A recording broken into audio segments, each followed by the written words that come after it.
Hey peeps!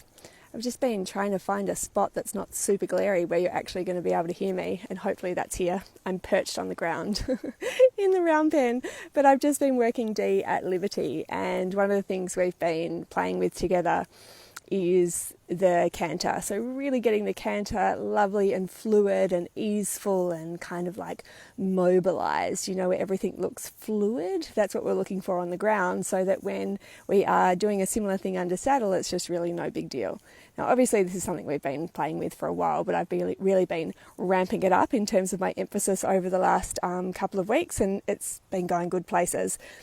One of the things I love, which I think this is like signature love move of the horse community, is hearing that outward breath, you know, like hearing that snorting when they're going into canter, and you know that then things are really starting to move in the right direction, and you're getting a little bit of fluidity in the work, and the breath is moving around the body. And knowing that the breath is moving around the body is the gold card, really. And it got me thinking about today's video and what it was that I would like to share with you. And that's really all about the exhale. So the yoga practice that I do is very much about mobilizing the breath. And the essence of it is, in the first stages, really getting you to be able to participate in a full and complete exhalation. One of the breath techniques that I teach that you may already be familiar with, and if you've done the free series that runs off my site, you will be familiar with this already, but putting it out there because I know it's always good to be reminded of, and if you haven't heard it, here it is. It's the 1-2 breath ratio. So what that means is that we are doubling the length of our exhalation in comparison to our inhalation.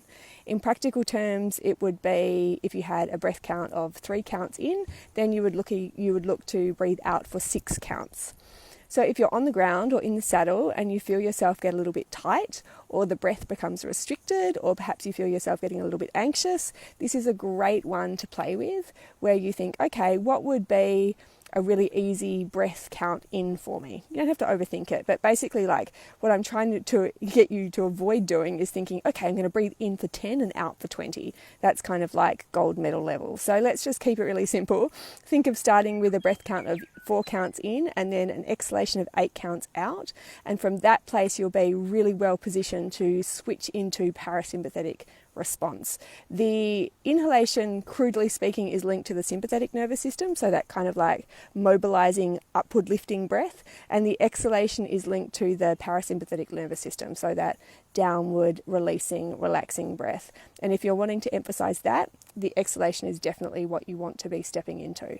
So think about that on your next ride, or when you're next playing out there with your horse, the 1-2 breath ratio, doubling the length of your exhalation in comparison to your inhalation, and let me know how you get on.